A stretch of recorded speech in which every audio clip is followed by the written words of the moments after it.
Assalamualaikum warahmatullahi wabarakatuh. Baiklah, jadi pada video kali ini kita ingin menampilkan tentang bagaimana cara membuat biosaka. Jadi biosaka ini adalah salah satu inovasi pertanian yang bahannya itu hanya menggunakan daun yang ada di sekitar kita. Jadi biosaka itu bisa diartikan dari katanya itu bio artinya tumbuh atau hayati. Kemudian sakanya itu adalah berasal dari alam. Artinya biosaka itu bahan yang berasal dari alam, kemudian dari tumbuhan, maksud saya, yang digunakan untuk alam kita itu sendiri. Jadi berdasarkan penelitian, biosaka itu mengandung banyak bakteri dan jamur. Juga dia mengandung PGPR atau bakteri dan jamur itu sendiri, kemudian mengandung itu namanya ZPT, kemudian MOL, sehingga apabila kita berikan ke tanaman, maka tanaman kita akan menjadi bertambah bagus tumbuhnya. Jadi apabila juga kita berikan biosaka, maka dengan adanya bakteri dan jamur yang menguntungkan tadi, maka tanaman kita akan terhindar dari serangan hama maupun jamur yang merugikan tanaman. Nah, jadi teman-teman, untuk biosaka ini saya kira sangat mudah cara pembuatannya dan bisa kita aplikasikan dan kita praktekkan di petani kita. Artinya dengan teknologi atau inovasi dari Bapak Muhammad Ansari yang dari Blitar itu, ini merupakan hasil yang sangat membantu untuk petani kita. Nah, jadi bagaimana cara pembuatannya? Mari kita simak teman-teman saya yang sudah mempraktekannya. Jadi tonton sampai habis, jangan lupa like and subscribe Sarang Suluh Channel. Baik, terima kasih.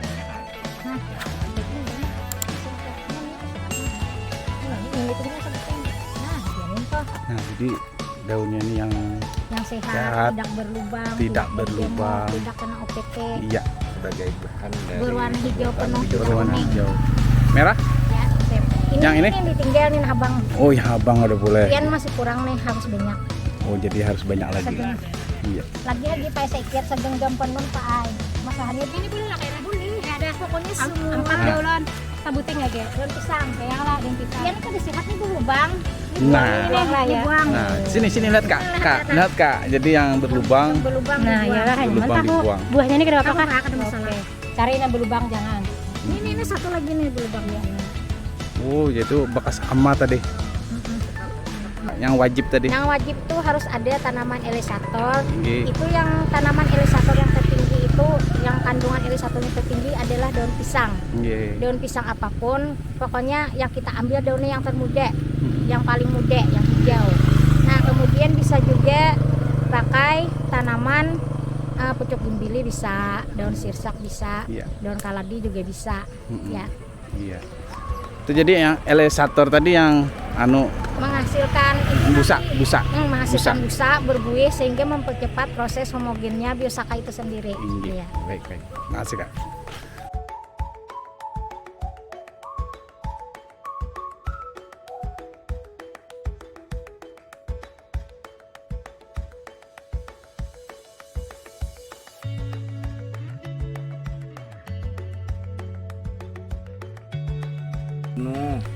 Kalau genggamnya supaya cepat membantu genggam anak-anak. Nah, ini kurang sehat. Nah, jadi ciri-ciri kalau daunnya kurang sehat. Ini ya Juna. Nah, jadi memang memilih daun itu. Tapi orangnya sehat ya. Orangnya sehat ya Pak. Itu yang penting. Oh iya. Kalau enggak kita seleksi kan mungkin biosakanya enggak jadi, enggak maksimal hasilnya. Jadi supaya maksimal kita ngambil daun-daun yang tanpa lubang, yang tanpa ada jamur. Ini kalau ada lubangnya kita tinggal aja. Ini kita ambil yang segar. Oke. Yang sehat Pak. Ini ngecek lagi nih. Apakah pemilihan daunnya ini bujur-bujur yang sehat atau masih berlubang? Wah, sehat berat anak. Nah, ada nih ama. Nih berlubang. Ambil atasnya Jen.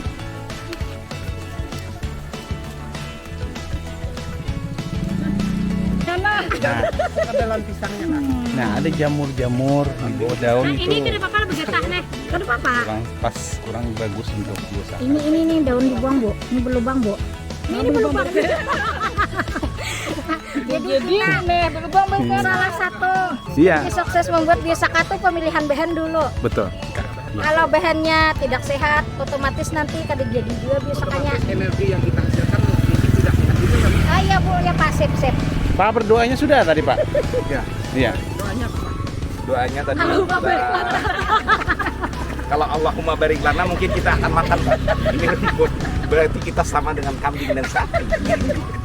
Ampun Bapak, ada sehat kan nenek dibuang. Nah, nanti perlu dipilah-pilah Ini lagi. Pak berlubang, Pak. Ampun Bapak, banyak berlubang, berkarat. Ini Bapak berkarat. Di dalam aja, Kak. Iya Kak. Bapak berlubang dan berkarat. Ayo dipilih karena Asal orangnya sehat deh, Bapak. Berapa liter, Pak? 2 2 2 liter untuk satu genggam. untuk satu genggam tanaman. abang ini boleh. Kada beli. Bismillahirrahmanirrahim. Mudahan jadi biosaka. Tangan kanan meremas nih. Tangan dan bahan tidak boleh terangkat dari dalam air. Bila terangkat, kada sah laginya. Harus bergendam. Lawan harus inya betungnya, kada boleh berganti orang. Nah, ini apa Jadi tuh, Pak? bila tangan kanan sekali meremas kayak ini, diputar berlawanan arus jarum jam. Maharo kayak itu nah. Jadi tanaman yang terlepas dipilih, bilang pokoknya sekali meremas sekali memutar kayak itu. Udah kayak mengucap napasan kayak. Cek. Jadi sebelum diremas dicek dulu TDS-nya 66, Kak. 66. Oke. Jadi minimal kena 266 itu jadinya. Ini 200 tambahinnya minimal. Minimal. Yang bagus itu biar tambah 300 tapi yang sempurna 500 ke atas. 500. Jadi pian tadi Sampai 66 leh. 66. Bismillah. Anak Tuh sudah 67. 67, Kak. 67 ampun hiri dia anak 6, ampun bapak 67. Iya. Ya siap. Jadi TDS awal 67. Udah nurin tanaman lu Ini nah, ada kokosnya dari mana, Pak? Kokosnya dia ada. Siap nih nah. Del alatnya dia. 7 tatak sedikit. Lima kurang karena ada kokosnya tadi ampun kanetin ala kupina anu. Kasihan ampun si Din juga. Ada mau tujuan gitu loh nang kada pada kokos. Terus sama Pak Junaidi. Nah, iya ada kayak ini.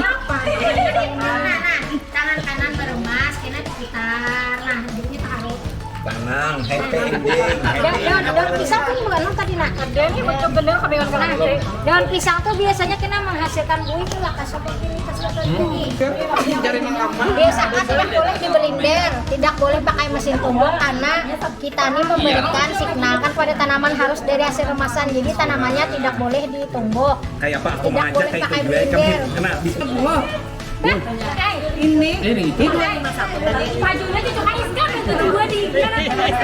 Berapa kawan? 332. Sudah, Pak. Pas. Salah ini loh. Boleh lo dibantu? Nah, ini. Harus lagi mama. Bila anak dapat jadi itu adunan Pak Apa Juna itu dibiar kasih tunggal. Ada boleh dibantu kalau kayak aja. Mana lu mencari pakan lah anak awal aja. Jadi bapak ini tadi tanamannya tuh jenis Pak. juga lebar tadi. Ya. Mana TDS-nya tadi? Di lan kawardi TDS. PDF-nya adalah Ada. nah kayak di share. Iya. Supaya likat anunya penyakit dan keladi. Kulek dia bawa urut tangan. Mati hidup pilot on Kak di atas, Kak. Daun pisang lalu di dehennya nang halus nih. Oh, bebetangnya dapat galapah. Ngucap. Oh, Dia maju naik. Nah, 400. 409,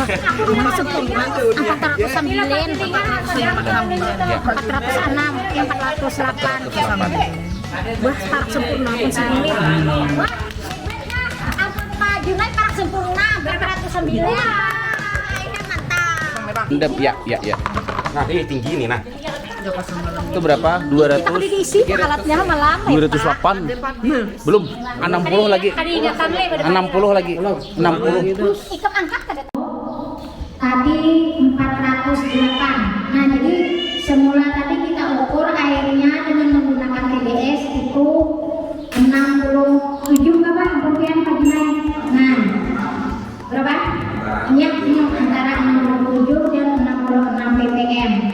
setelah kita lakukan peremasan, ini hasilnya 409. Nah, jadi ini biosakannya berhasil terbentuk. Jadi salah satu cara untuk mengetahui biosaka itu terbentuk tidaknya, selain menggunakan alat TDS ini, kita bisa lihat dari cairan yang terbentuk itu tidak mengendap dari atas ke bawah, itu sama, tidak ada pengendapan. Kemudian dia ada mengandung buih, ada berminyak sedikit. Nah, kemudian untuk cara aplikasi kepada tanaman, nah untuk tanaman padi itu untuk satu tangki yang isi 15 sampai 16 liter air yang cair yang kita bergendong yang solo itu menggunakan biosakannya itu sekitar 40 ml per satu tangki. Nah, jadi untuk keperluan 1 hektar itu bisa 2 sampai 4 tangki menggunakan biosakannya 40 ml per tangki. Nah, kemudian untuk tanaman ubi dan kacang-kacangan itu 30 ml. Untuk tanaman hortikultura itu 10 ml. Nah, untuk tanaman hortikultura yang sayur-sayuran yang biasa dalam polybag, kita konvensi aja nilainya kan, misalnya kita menggunakan tangki yang solo itu kita bisa menggunakan alat ini, kita perkecil lagi angkanya atau perbandingannya. Nah, jadi aplikasinya itu berupa kabut, noselnya berubah ke kabut. Jadi minimal 1 meter dari atas permukaan tanah. Jadi misalnya ini lahan kita, jadi 1 meter kita ke atas, noselnya arahkan ke atas, yang gagangnya bisa dipinjam itu orang itu. Jadi menyemprot itu paling bagus itu mungkin sekitar jam 1 ke bawah, 1, 2, 3, 4, 5, 6. Nah, jadi pas ada angin, jadi bila kita menyemprot ke atas tuh bisa itu perlu angin. Jadi tanaman itu tidak boleh basah. Lain kalau kita menyemprot OPT atau pestisida yang lain, misalnya menyemprot rumah itu basah loh. Kalau basah itu artinya salah kita aplikasinya. Itu harus diulang esok harinya. Nah, kalau kita menyemprotnya kita salah, biasanya tanaman itu akan menggulung atau menguning. Jadi besok kita lakukan penyemprotan yang benar, jadinya saya kembali tanaman tuh. Nah, jadi biosaka ini adalah manfaatnya itu, ini kita kan membuatnya itu dari peremasan tubuh tangan kita, energi yang dari tubuh kita itu kita keluarkan. Artinya kita tuh memberikan signal dari tubuh kita ini tersampaikan ke sel tanaman. Nah, jadi itu akan membuat metabolisme tanaman itu akan menjadi lebih sehat, subur, dan hasilnya akan lebih baik. Jadi semakin hati kita, jiwa kita beraura positif, pikiran yang jernih, dengan perasaan yang baik, maka akan kita biosaka yang bagus. Ini biosaka yang bagus ini kan ppm-nya hampir 500 nih, bisa disebut dengan sempurna. Ini bisa disimpan dan sampai 5 tahun dalam suhu ruang, tidak dibuat dalam lemari es. Ini ruangan kayak ini pernah ada usaha dibuat dalam lemari es. Nah, jadi itulah yang dapat kami sampaikan. Ada pertanyaan nggak?